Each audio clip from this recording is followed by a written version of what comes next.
Que van a ir varios de tus amigos los guerreritos, definitivamente esto era algo planeado. Uno no va de un momento para otro porque se le ocurre, ya vámonos todos a Cieneguilla. No, había una casa alquilada por alguno de ellos. El trago estaba por montones. Habían gaseosas, estaba todo, claro, no había una orquesta, dice, perfecto, no había una orquesta. Nosotros no hemos aseverado que había una orquesta, ni hemos afirmado, ni hemos especulado que había una orquesta, absolutamente.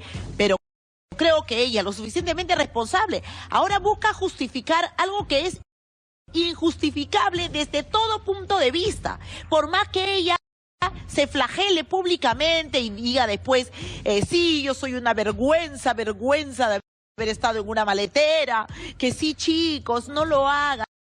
Chicos, no, ¿para qué justificar? Ay, por favor, yo no sabía quiénes estaban ahí. O sea, ella no sabía nada.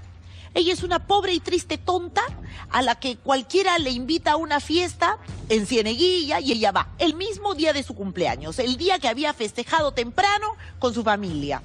En la noche se va tarde, casi cerca al horario de toque de queda. Y te vas a una casa desconocida donde no tienes ni idea quién está. Por supuesto que no es así, Yajaira. No somos tontos, no nos veas la cara, no nos veas la cara. O sea, de verdad, asesórate mejor la próxima vez, porque tienes que asesorarte bien. Tus abogados te han asesorado, estuvieron con ella a tipo 11 de la mañana, estuvo su jefa de prensa, estuvo además estas dos chicas, la de Mujeres al Mando, que es periodista, Thais Casalino y Mónica Cabrejos. O sea, dos personas que saben de lo que son medios de comunicación. Y después hicieron la finta como si fueran periodistas entrevistándola y ella respondía, ¿no?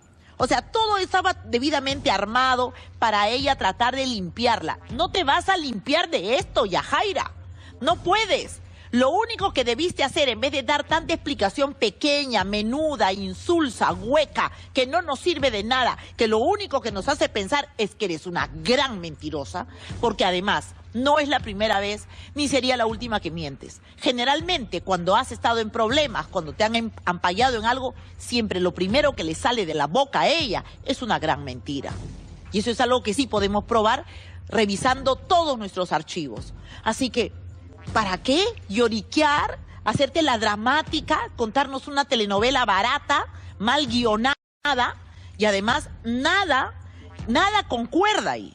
Dices una versión, mi hermano llegó, dice en otra parte, mi hermano llegó con su amigo. Y después dice, me bajé de la maletera, llamé a mi hermano vino con su amigo. ¿Ah? O sea, eso fue, ¿cuántos minutos se demora uno en llegar desde Lima a Cieneguilla?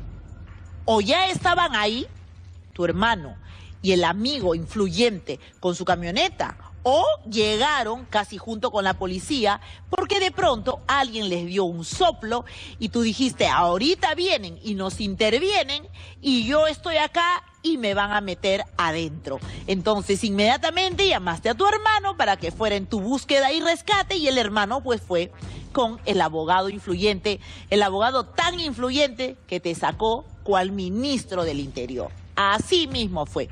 Pero dice que ella, ahí vienen las contradicciones. Si ella no sabía qué casa iba, si no la había alquilado, dice, acá viene la primera contradicción, dice, pero yo pensé quedarme ahí y al día siguiente mandar a traer a mis papás para hacer una parrillita. O sea, si no es tu casa, si tú eres una invitada, una huésped, ¿cómo vas a invitar también a tu familia al día siguiente?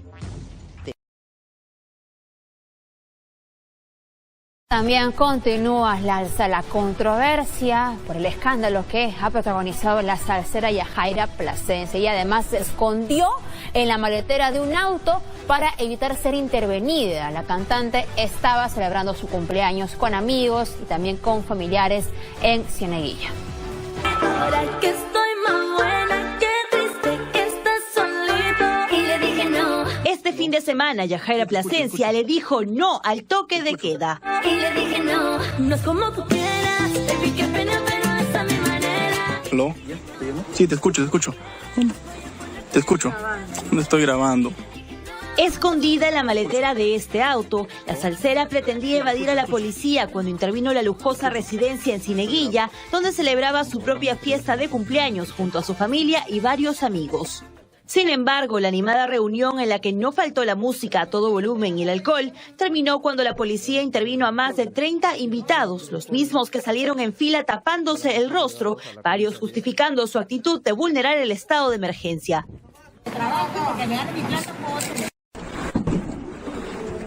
No dudó en esconderse en la maletera de un auto para evitar la intervención policial. A quien ven en imágenes encogida y en medio de maletas es a Yajaira Plasencia. Te escucho. No estoy grabando. La salsera realizó una fiesta clandestina pese a las restricciones sanitarias por la pandemia que atravesamos.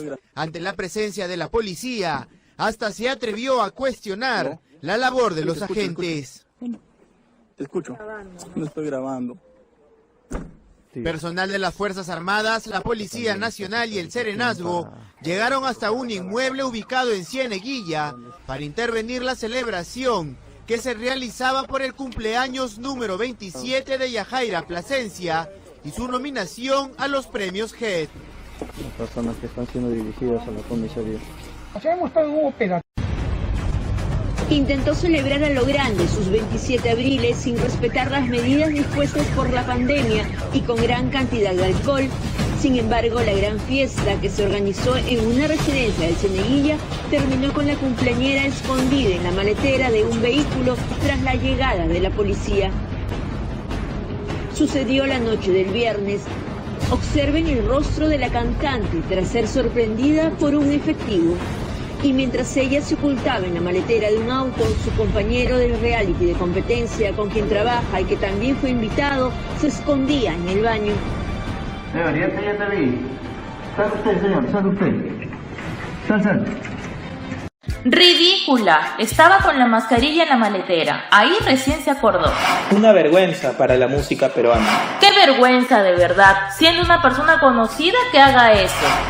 Después salen llorando pidiendo cama UCI. Esta noche en Alto al crimen.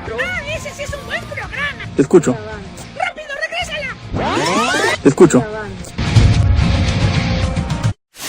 No, amigo, amiga, no es un capítulo de Alerta Aeropuerto, tampoco de Alto al Crimen, es la realidad del caótico mundo de Chollywood. ¿Qué pasó, Yaja? ¿Querías jugar a las escondidas? ¿Escaparte de la tombería? Pero atrapada quedaste. ¡Ay! ¡Atrapada! ¡Ay, ayuda! ¡Ayuda! ¿Pero por qué, Yajaira? ¿Por qué siempre estás en el ojo de la tormenta? Resulta que todo empezó cuando la tombería, la Policía Nacional del Perú, cayó de sorpresa en una casa en Cieneguilla, en donde se estaba celebrando tremendo tonazo con bombos y platillos el cumpleaños de nuestra Yajairita. No, pues Yaja, ¿qué no sabías que las fiestas y reuniones están prohibidas por la pandemia del coronavirus? ¡Peligro! ¡Peligro! Ante la sorpresa, toditos sus invitados dijeron patitas, ¿para qué las quiero? Y trataron de escapar en una. ¡Corre, perra, corre! Es así que rendida ante el pánico, a la Yaja no se le ocurrió mejor idea que esconderse en la maletera de este carro, para no ser intervenida por los efectivos. ¡Qué palta! Memes y más memes sobre esta desdichada historia ya están que dan la hora en Facebook y Twitter. Pero eso no es todo, porque otro que estuvo metido en el escándalo es el chico reality Pancho Rodríguez. Asustadísimo, trató de esconderse en una de las habitaciones. Pobrecito, no le duró mucho porque la tombería lo sacó al toque nomás. Uy, pero ¿qué hacía Panchito ahí? ¿Serán ciertos los rumores que se vienen especulando desde marzo que entre él y la salserita hay algo? Hasta el momento, ninguno de los dos ha aclarado que sean salientes o estén en algo. Pero, eso sí, cómplices en el crimen sí que lo son. Por otro lado, algunos personajes mediáticos también se mencionaron respecto a este escándalo. Una de ellas es la urraca Magali Medina, quien arremetió contra Yajaira Plasencia luego de lo sucedido. En su cuenta de Instagram, la periodista publicó una historia con el siguiente texto. Este video de Yajaira Plasencia escondida en la maletera de un auto es sin duda el hecho más bochornoso de lo que va del año.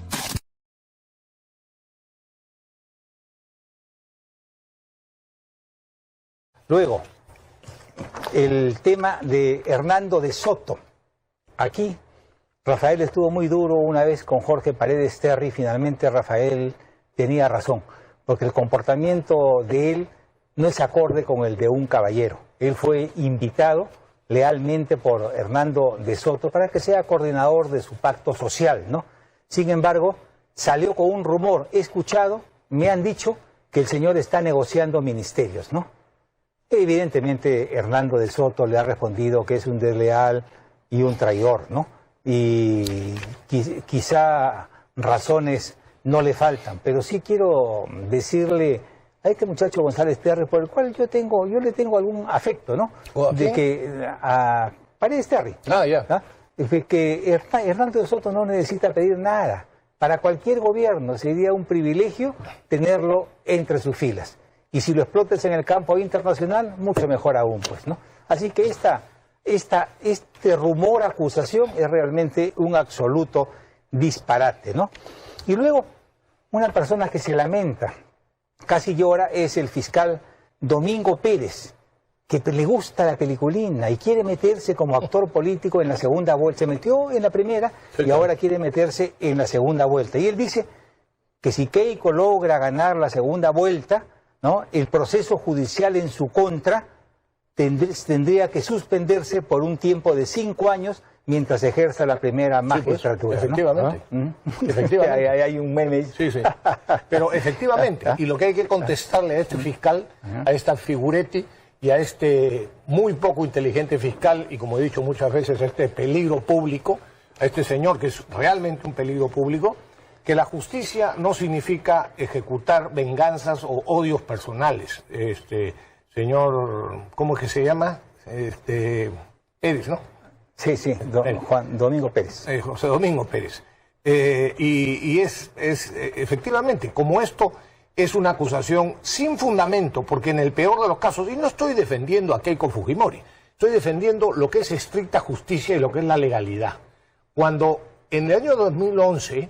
El recibir dinero de empresas, no importa qué empresa, por más que se haya descubierto después lo corrupta que era la empresa Odebrecht, aún en el caso de que demostraran, cosa que no está demostrada, que la campaña de Keiko Fujimori recibió dinero de Odebrecht, en primer lugar, en el 2011, Odebrecht tenía una imagen de ser empresa modelo. Tanto que el Poder Judicial sacó un libro en el que lo ponía entre los principales ejemplos de empresarios, junto a nada menos que Alberto Benavides de la Quintana. Pobre don Alberto. Pero, en fin, lo ponía a barata, me refiero. Bueno, así que en el 2011 no se conocía nada de lo que se empezó a descubrir en el 2014. Y además, no era delito, recibir dinero era perfectamente permitido. Si en el caso de que hubiesen recibido más del límite que establecía la ley, bueno, pues en todo caso es una falta administrativa que tendrá que ser sancionada conforme a ley. Eventualmente una multa o lo que fuera, punto. Ni siquiera había multas, Pepe, ni siquiera habían multas, estaba mal hecha la norma encima. Pero en fin, por último, pero delito, lavado de activos, con todo el montaje que han hecho para vender eso con la complicidad de los medios de comunicación. Eso es lo que es increíble. Eso fue impresionante. Bueno, y en el gobierno sigue el despelote. Sagasti desmiente al ministro de Economía. Afirma que no hay decisión de observar la ley de devolución de aportes de AFP y de la compensación y el retiro del 100% de la compensación por tiempo de servicios o CTS. Ahora, yo quiero decirles que desde un punto de vista estrictamente legal, estrictamente jurídico, el Estado el Congreso no tiene iniciativa de gasto, ¿no? Por supuesto que no tiene. Así que cualquier observación en este sentido es perfectamente constitucional y el ministro de Economía tiene toda la razón. Si no se cierra esta puerta, vamos directo a un caos y a un futuro Congreso con la demagogia como bandera fundamental, ¿no? Así es. Y estas declaraciones o este desmentido que hace el señor Sagasti, iba a calificarlo, me voy a ahorrar el calificativo, solo por delicadeza con los televidentes, demuestra que es el más incapaz de todos los que están en el gobierno, el más incapaz. Sí. Un verdadero inútil. Porque después comentaremos, como ha anunciado Pepe Barba, las barbaridades que siguen sucediendo en el tema de la pandemia. Y algunos rojimios o simpatizantes, ¿no?, dicen no podemos hablar de crecimiento económico si no llega a todos, ¿no? Es decir, se olvida decir de que porque le echan la culpa de inmediato a Lima y se olvidan decir que el 70%, que casi el 60% 70, del presupuesto se va a las regiones y a las alcaldías. Ellos manejan decenas de miles de millones de soles que son devueltos al tesoro público porque no saben qué hacer con tanta plata. Tienen cerca de 5.000 obras paralizadas por pura incompetencia e ineptitud. Debería la gente de estas regiones volver sus ojos no hacia el Estado, que efectivamente es incompetente, es corrupto y es torpe, ¿no? Pero básicamente a las autoridades que ellos eligen, que son inútiles y corruptos hasta no dar más, ¿no? Este es un tema que debería discutirse, conversarse, porque la regionalización planteada en estos términos efectivamente es un fracaso, ¿no? Y se genera un malestar popular que luego se convierte en repulsa y, por supuesto, en votos, ¿no? No, es muy fácil culpar a Lima, es muy fácil culpar al imperialismo, ¿no?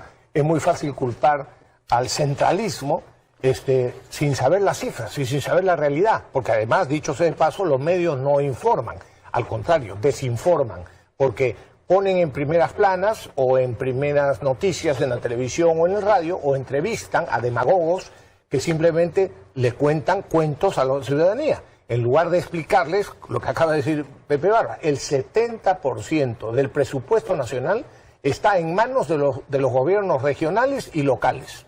Ellos son los que manejan absolutamente el 70% del presupuesto. Y déjenme darles un dato más. El 100% de los presupuestos de provincias para educación y para salud también depende exclusivamente de los gobiernos regionales y de los gobiernos locales. Porque se van con las cámaras, y dicen, miren el colegio, miren cómo estudian los niños. No, un momentito.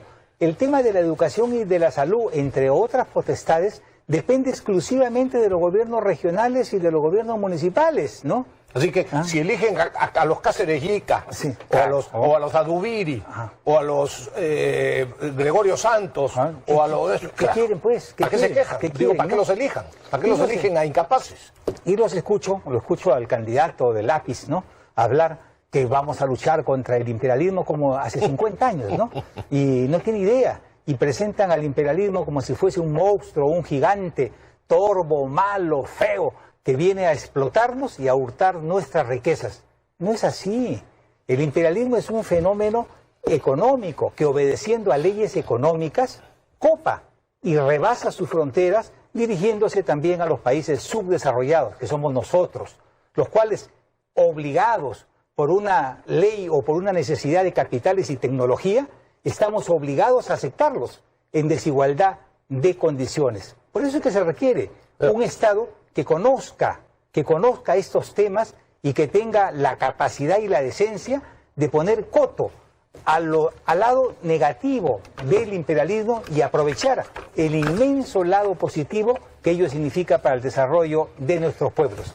Esta teoría se llama la ambivalencia del capitalismo, lado bueno, lado malo. Si conocemos el lado malo y podemos ponerle coto, vayamos por el lado bueno, que es lo fundamental y que es la estrategia que han seguido los países que han logrado alcanzar el desarrollo en el mundo, ¿no? Pero esto pues es chino para estos salvajes, ¿no? Y solo será posible cuando los gobernantes comprendan, mejor dicho, primero los electores, para que elijan a quienes entienden y a quienes explican a la ciudadanía adecuadamente esto. Eso solo es posible que el Estado controle los abusos y las posiciones dominantes cuando se deja funcionar libremente la oferta y la demanda, no el mercado. Porque el mercado, y ese es el error de algunos, que dicen el mercado tiene que ser libre. No, el mercado no tiene que ser libre. Lo que tiene que ser libre, y esto lo ha dicho con mucha claridad y lo explica muy bien Jaime, un amigo mío, a veces me ataco con los apellidos, Jaime Miranda Sousa, con mucha claridad. Lo que tiene que ser libre es la oferta y la demanda para que funcione el mercado adecuadamente. Pero las concentraciones, los oligopolios, los monopolios, no importa si son estatales o privados, son posiciones que no son admisibles, porque no dejan funcionar libremente a la oferta y la demanda. Por lo tanto, ahí es cuando el Estado, un buen Estado y un gobernante con criterio y, por supuesto, con legislación adecuada, como existe en muchos países, tiene que intervenir el mercado para evitar esas posiciones dominantes o esos privilegios indebidos. Así que no se trata de que hagan lo que les dé la gana, no se trata de eso. Pero mientras no entiendan esto algunos y lo que digan es que quieren aliviar todos los problemas con el dinero de los ricos, lo único que consiguen es miseria y hambre. Eso es exactamente lo que han hecho en Venezuela, lo que han hecho en Nicaragua, lo que han hecho en todos los países donde se ha implementado el socialismo, el estatismo o el comunismo. Y esto...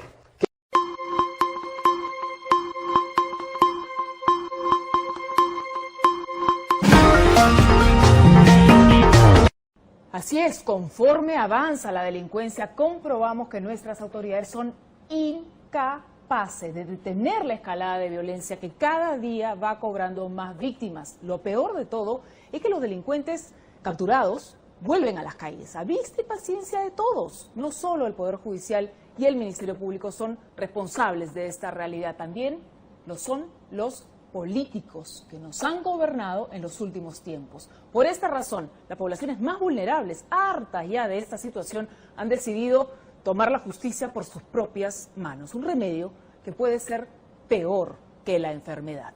Vicky Zamora y Walter Jiménez salieron a las calles de Lima para conocer qué dice la gente sobre la cuestionada campaña Chapa a tu choro. La violencia ha llegado a extremos inauditos. Portar armas, amenazar, robar, agredir, son hoy baluartes de orgullo para los delincuentes. Y con gusto lo digo, no soy violador, soy ratero y con orgullo. Soy ratero y con orgullo. El 76% de los peruanos se siente inseguro. Y es que en tu casa, en el trabajo, en la calle o en el restaurante, de día o de noche, la violencia recrudece. Yo soy sincero en decirlo, yo no tengo miedo a nadie decir que meto vara. ¿Sabes qué? Estamos cansados de verte lo mismo todo el tiempo. Y mire, está en estado ebrio. Está en estado ebrio. Estamos tomando. Acá no hay sitio de tomar. Mi labor como sociedad civil no puede salir solamente para hacer acto de presencia y ellos se burlen de nosotros. ¿Desde cuándo mete vara, como usted dice? Ya más o menos hará un mes. Las rondas vecinales funcionan organizadamente en San Juan de Miraflores. Provistos de varas, ímpetu y coraje, ahuyentan a la delincuencia. Aquí en el cartel que hemos puesto dice: juntos estamos trabajando para restablecer el orden. El que no cumple se someterá a la justicia. No hacen ajusticiamiento, sí. Ajusticiamiento no hacemos. Ahora estamos tratando de, como dice, gomear. Pero hasta ahí podemos llegar. Carteles como este se están multiplicando por todo el país. Y es que nadie se siente seguro. Todos conocemos a alguien que ha sido víctima de la delincuencia. La población ha comenzado a hacer justicia con sus propias manos. ¡Habla!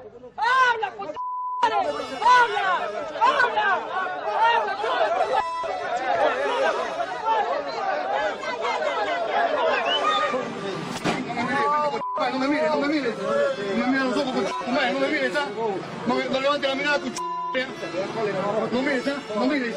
Mira abajo, ¿por qué tengo que maltratarte? Porque eres ratera, eso eres. Por eso tengo que maltratarte. Ante tanta impunidad, Ante tanta inseguridad y ante tanta impotencia, claro está, ha surgido una polémica y cuestionable campaña, Chapa tu Choro, que promueve el ajusticiamiento popular. A mí me ha robado, a mí me ha robado.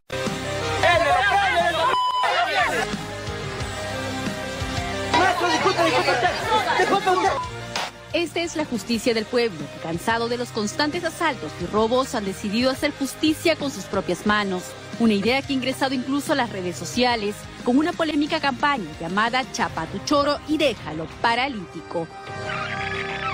Un evento que incita a chapar al delincuente sin llamar a la policía, amarrarlo a un poste y darle su merecido. Realmente la frase, la campaña y la forma es grotesca, lo reconozco. Pero el fondo de la campaña y la llamada de atención a las autoridades es insultante. Nos sentimos desprotegidos.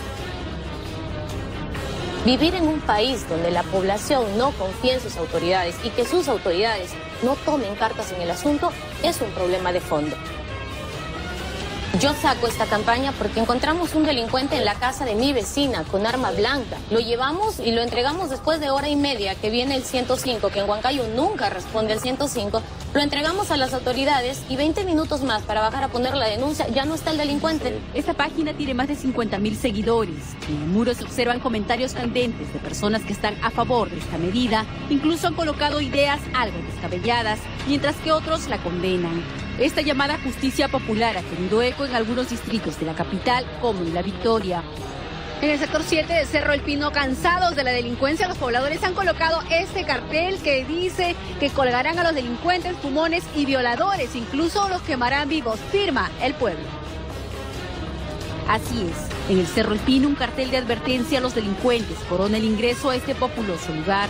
Desde el año 2001 los pobladores, quienes prefieren ocultar su identidad, realizan rondas vecinales que han impuesto su propio código de justicia. A la fecha, más de 30 delincuentes han sido linchados. Se puso este cartel por motivo de que muchos delincuentes empezaron a robar a todos los vecinos que entraban y salían aquí en esta zona. Una reacción desesperada y un síntoma, una muestra de que el problema de la seguridad sigue avanzando, va haciéndose cada vez más grave, que obliga a la población, en particular a la población de menores recursos, a organizarse y a buscar la ley del talión, a buscar enfrentar la violencia con más violencia. Para el psicólogo social Federico Tón, este sería un síntoma más de la alarmante violencia que se vive en nuestro país, pues como dicen, el remedio puede ser peor que la misma enfermedad. ¿Qué va a pasar cuando las bandas criminales organizadas, armadas, empiecen a tomar represalias contra aquellas comunidades que se les enfrentan, que los tratan con el mismo nivel de violencia? Ojo, ahí estamos frente a una situación grave que nos va a llevar a que el siguiente paso sea la reacción también de las bandas organizadas para empezar a realizar venganzas selectivas con altas dosis de violencia muy...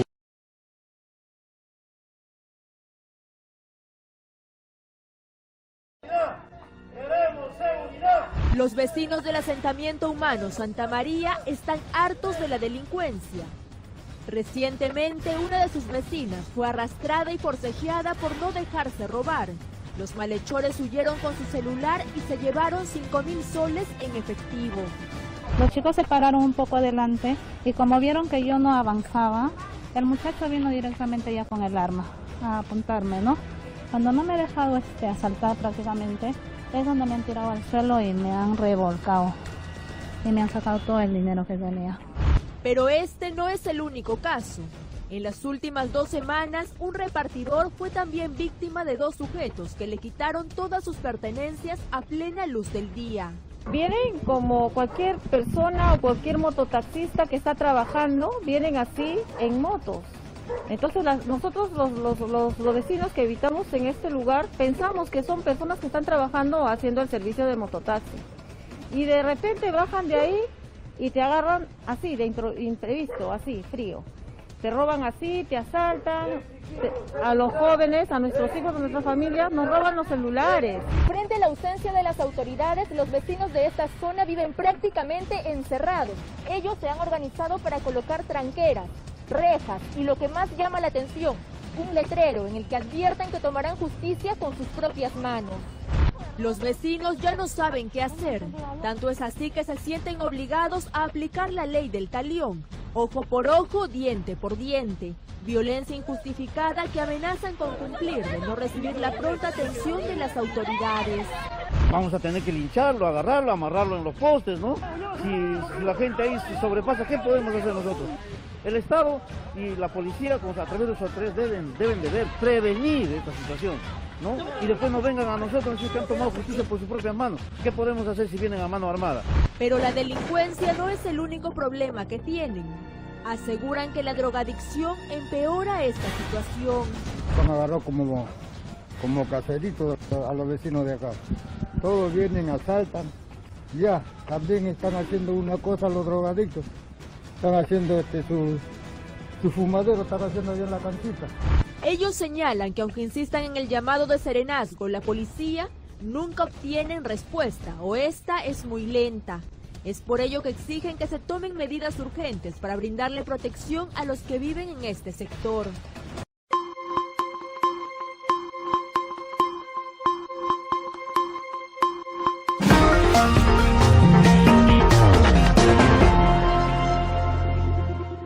Hasta ahí. ¿Qué ha tenido que hacer Nicolás Maduro para convertir el país con más reservas de petróleo del mundo en un lugar en plena bancarrota? Hoy te lo vamos a explicar. El legado de Chávez. Por si alguien no lo sabe, Hugo Chávez fue el anterior presidente de Venezuela y padre de la Revolución Bolivariana. Una de sus primeras políticas fue el llamado Sistema de Democratización del Empleo, que implementó en la empresa PDVSA, que es la compañía estatal de Venezuela encargada de extraer el petróleo que tiene este país, que como hemos dicho es mucho más abundante que el de Arabia Saudí. La plantilla de PDVSA se ha duplicado hasta llegar a los 115.000 empleados desde que Chávez llegó al poder. En solo 4 años, la empresa más grande de Latinoamérica se había multiplicado por 4. Sin embargo, Venezuela seguía produciendo el mismo número de barriles de petróleo que antes. Es decir, que esta ampliación de plantilla no se debía a criterios empresariales, sino simplemente a un intento por parte del gobierno de crear más empleos. En la administración pública pasó 3/4 de lo mismo. El gasto público se multiplicó por 3 durante el gobierno de Hugo Chávez. Eso significa muchísimos más funcionarios y muchísimos más programas de todo tipo. Sin embargo, los ingresos por la exportación de petróleo justificaban todo. Por eso es durante estos años cuando Venezuela pasa de tener un 60% de población viviendo bajo el umbral de la pobreza a tener solamente un 30%. Y aunque Hugo Chávez se empeñara en decir que había una conspiración de los países occidentales por atacar a la revolución bolivariana, lo cierto es que nadie rechazaba el petróleo de Venezuela. Y para muestra, aquí os pongo una cita de Nicolas Sarkozy, que por aquel entonces era el presidente conservador de Francia. Me alegra el buen desarrollo del escrutinio, marcado por una fuerte participación, que atestigua una vez más la vitalidad de la democracia en Venezuela. Sin embargo, este tipo de políticas, unidas al famoso terminaron por hacer que Venezuela dependiera casi en su totalidad del petróleo. En 2012, el 95% de las exportaciones de este país eran crudo. A esto hay que sumarle que, como hemos visto, PDVSA tenía un coste muchísimo mayor que el de cualquier otra petrolera del mundo. Sin embargo, siempre y cuando el precio de mercado del barril fuera superior al coste de extracción, Venezuela seguía ingresando dinero. Pero esperad un momento porque ahora viene la parte mala. En el año 2014, los precios del petróleo caen en picado. Y el primer país en notar los efectos es Venezuela. Las meteduras de pata de Nicolás Maduro. Para cuando empieza esta crisis petrolera, Hugo Chávez ya había muerto y le había sucedido Nicolás Maduro. Si tú silbas, yo silbo, entonces silbé. Farito me vio raro, ¿no? Silbó un ratico, me dio una vuelta y se fue. Y yo sentí el espíritu de él. Lo sentí ahí como dándonos una bendición.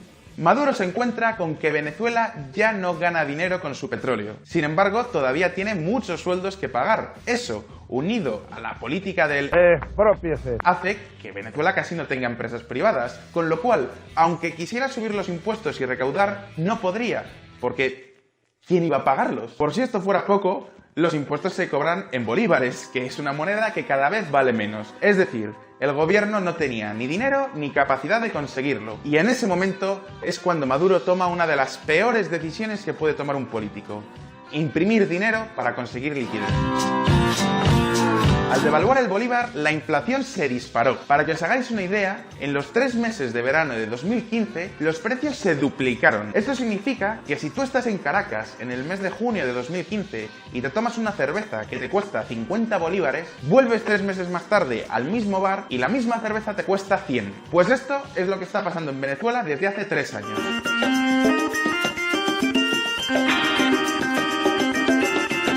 Lógicamente, todo esto dio al traste con todas las misiones bolivarianas que había creado Hugo Chávez para acabar con la pobreza. Y en este momento es cuando Nicolás Maduro toma la decisión que termina por reventar toda la economía venezolana. Nuevo instrumento legal para regularizar todas esas actividades económicas. Bueno, tiene que ver con la creación del precio máximo de venta al público. En opinión de Maduro, la inflación se debía a la especulación de los capitalistas. Olvidaba que su gobierno había sido el primero en especular con su divisa. ¿Y cuál ha sido el resultado? Os preguntaréis. Imaginad que tenéis una carnicería en Maracaibo y vuestro proveedor está en Colombia y os vende la carne en dólares. Vamos a poner, por ejemplo, que el kilo de ternera está a $10. El tipo de cambio que te da el Banco Central de Venezuela es de 10 bolívares por dólares, pero en realidad nadie te va a dar dólares a ese precio. Así que si quieres pagarle a tu proveedor, a lo mejor le tienes que dar el equivalente a 10.000 bolívares.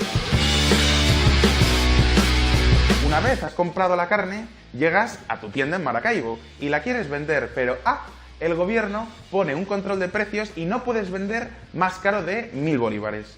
Con lo cual, no es ya que no ganes beneficio, es que estás en pérdidas. ¿Qué haces en este caso? Pues o una de dos, o cierras la carnicería o intentas colocar tu producto en el mercado negro. Y algunos preguntaréis, ¿y por qué tienen que comprar productos en el extranjero? Siguiendo mi ejemplo, ¿acaso no hay ganaderos en Venezuela? La respuesta es que cualquier producto que quieras comprar necesita alguna herramienta o alguna materia prima que se hace en el extranjero. Por ejemplo, si quisieras producir tu propio trigo en Venezuela, necesitarás las semillas, los fertilizantes, el tractor. Alguna de esas cosas seguro que está hecha en otro país. A día de hoy, ningún país es capaz de producir todo lo que consume. Todos, de una forma u otra, necesitan comerciar con otros países. Y más aún Venezuela, que como hemos dicho, basaba toda su economía en un único producto que era el petróleo. Y ahora ni siquiera eso. Venezuela ha lanzado su mayor oferta de compra. Quieren comprar más de 8 millones de barriles de crudo a Estados Unidos o Nigeria. Como decíamos antes, los costes de producción de petróleo en Venezuela son tan altos que les resulta más rentable comprarlo a otros países que producirlo en el suyo. Y todo esto es lo que explica estas colas kilométricas que vemos en los supermercados de Caracas, donde la gente se pega por un rollo de papel higiénico. Y ahora me toca preguntaros, ¿creéis que Maduro es capaz de sacar al país de la crisis en la que él mismo le ha metido? ¿Existe alguna alternativa política real en Venezuela que nos pueda dar algo de esperanza?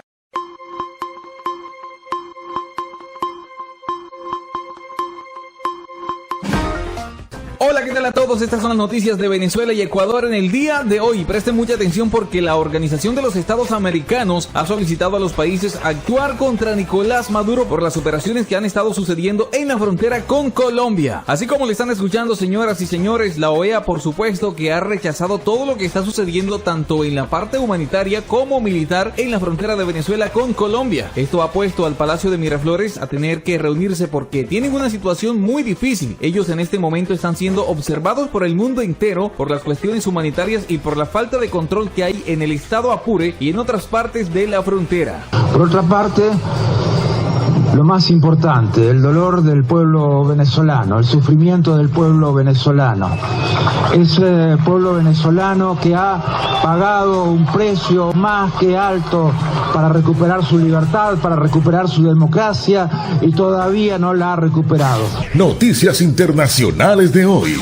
En cuanto a intervención militar para derrocar al régimen de Nicolás Maduro, creo que no debemos descartar ninguna opción. El secretario general de la OEA, usurpando sus funciones, ha presentado un documento pidiendo que se intervenga Venezuela desde el exterior. 24 horas de información. Y se nos aplique una entelequia llamada la Carta Democrática para abrirle las puertas a una intervención gringa en Venezuela. hay acciones del ejército venezolano al servicio de Maduro, así como grupos rebeldes, los cuales son en realidad un peligro para los países vecinos. Ya han denunciado, por ejemplo, algunos bombardeos aéreos de artillería, también ataques contra la población civil, saqueos, entre otras acciones similares. Y todo eso es consecuencia directa de las operaciones del aparato militar del gobierno autoritario, y todo esto también explica, por supuesto, la complicidad que hay entre Nicolás Maduro con muchos actores criminales que se encuentran en el territorio venezolano con total impunidad hasta ahora. Porque recordemos, damas y caballeros, que ahora los integrantes del grupo de Gentil Duarte estarían combatiendo contra estos grupos rebeldes que están al mando de Iván Márquez y contra la misma Fuerza Armada de Venezuela, porque es obvio que este grupo de Duarte está al tanto del negocio que hay entre ese grupo de Márquez y el gobierno autoritario de Nicolás Maduro. Pero hay un factor fundamental que los motiva a todos y es el dinero. Nicolás Maduro inventó esta cosa de colocar un general de brigada al frente de cada rubro, que puede ser delegado de división, encargado de las caraotas, encargado de la leche, encargado del azúcar, encargado del arroz. ¿Qué hizo?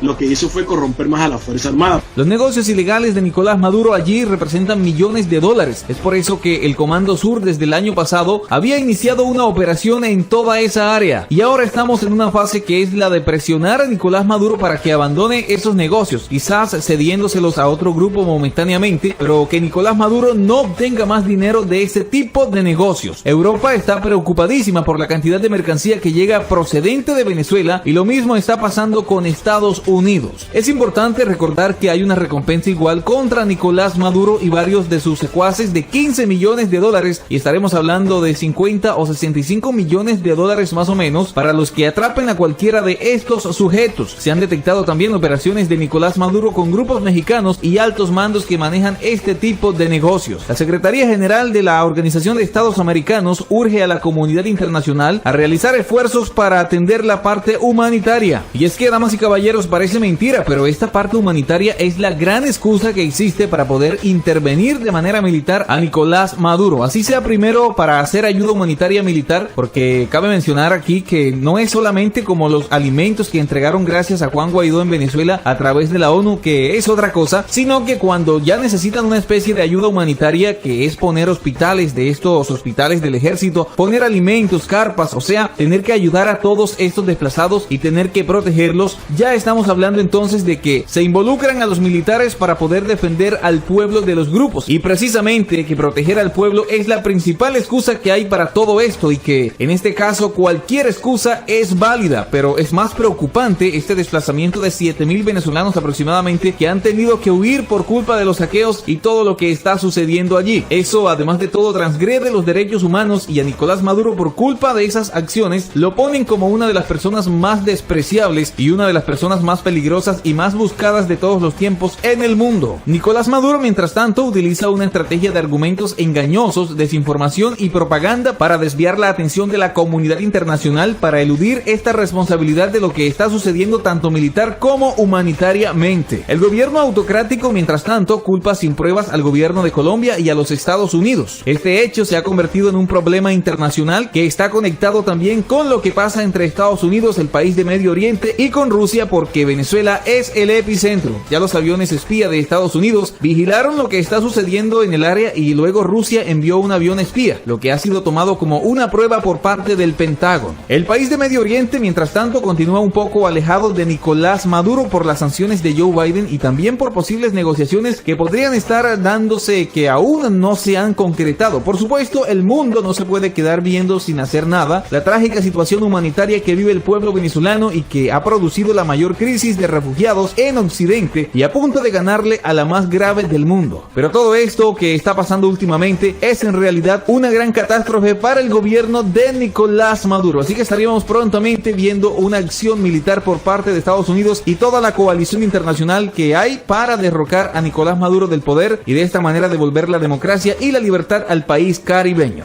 Están preparando una solicitud de intervención militar contra Venezuela en la OTAN. Si no, ¿cómo se explica que este humilde trabajador venezolano todos los días salga en la prensa española en la primera plana Muchísima atención porque en las noticias de Ecuador les contamos que este país estrecha lazos con Estados Unidos. Anthony Blinken conversó con el presidente electo Guillermo Lasso y afirmó que la relación es cada vez más fuerte. El secretario de Estado norteamericano informó que el diálogo estuvo centrado en restaurar la democracia en Venezuela y crear una región más segura en beneficio de todos. Así como le están escuchando, amigas y amigos, el jefe de la diplomacia de Estados Unidos, Anthony Blinken, mantuvo recientemente una conversación telefónica con el presidente electo de Ecuador, Guillermo Lasso, a quien felicitó por su triunfo en el balotaje del 11 de abril. Nuestra relación con Ecuador es sólida y cada vez más fuerte. Me alegro de hablar con el presidente electo Guillermo Lasso sobre cómo podemos trabajar juntos para fortalecer nuestras economías, restaurar la democracia en Venezuela y crear una región más segura en beneficio de todos. Así lo escribió Blinken en su cuenta de Twitter sobre el diálogo. Un comunicado del Departamento de Estado recientemente señaló que en dicha conversación Blinken expresó su profundo agradecimiento a Ecuador por recibir a cientos de miles de migrantes de Venezuela y reiteró el apoyo estadounidense para asistirlos. Ambos afirmaron trabajar con socios para restaurar la democracia en Venezuela y el secretario Blinken expresó su profundo agradecimiento porque Ecuador reciba a más de 430,000 migrantes venezolanos, al tiempo que reiteró el compromiso continuo de Estados Unidos de apoyar a Ecuador para ayudar a satisfacer sus crecientes necesidades humanitarias. Así lo señaló el documento del Departamento de Estado de Estados Unidos. El secretario de Estado estadounidense ya había destacado en una declaración del 13 de abril su interés en trabajar con Lasso, quien asumirá el 24 de mayo para afianzar la relación bilateral. En estos días reiteró el compromiso de Estados Unidos de cooperar con Ecuador para revitalizar ambas economías a raíz de la emergencia sanitaria mundial. El secretario y el presidente electo discutieron el fortalecimiento de la ya vibrante relación bilateral de cooperación entre Estados Unidos y Ecuador en comercio e inversión, gobernabilidad, seguridad, antinarcóticos, derechos humanos y temas regionales. Así lo informó el Departamento de Estado. Lasso, un ex banquero de 65 años, se impuso en segunda vuelta al economista de izquierda Andrés Araúz del fin del expresidente socialista Rafael Correa. Estados Unidos y Ecuador mantuvieron tensas relaciones durante la década del gobierno correísta, pero el actual presidente Lenín Moreno, un ex aliado de Correa, dio un giro en la política exterior de su predecesor, acercándose a Washington. Lasso, quien al igual que Moreno y que el gobierno de Estados Unidos desconoce el mandato de Nicolás Maduro en Venezuela por considerar que su reelección fue fraudulenta, prometió regularizar por razones humanitarias la situación migratoria de los venezolanos en Ecuador. Sin duda alguna, implica un mayor estrés para la economía ecuatoriana en un momento que no hay empleo para los ecuatorianos, pero apelaremos al apoyo financiero internacional para financiar proyectos de regularización e incorporación en la economía. Así lo anunció tras su victoria. Según cifras de la ONU, hay 5,4 millones de migrantes y refugiados venezolanos en el mundo, de los cuales menos de la mitad tienen documentos. De igual forma, el jefe de la diplomacia estadounidense manifestó el compromiso de Washington de mantener la cooperación bilateral para revitalizar sus economías tras la crisis de salud mundial. El pasado 13 de abril, el gobierno de Estados Unidos manifestó su deseo de trabajar con Lasso y su vicepresidente Alfredo Borrero tras su toma de posesión el 24 de mayo después de su victoria electoral.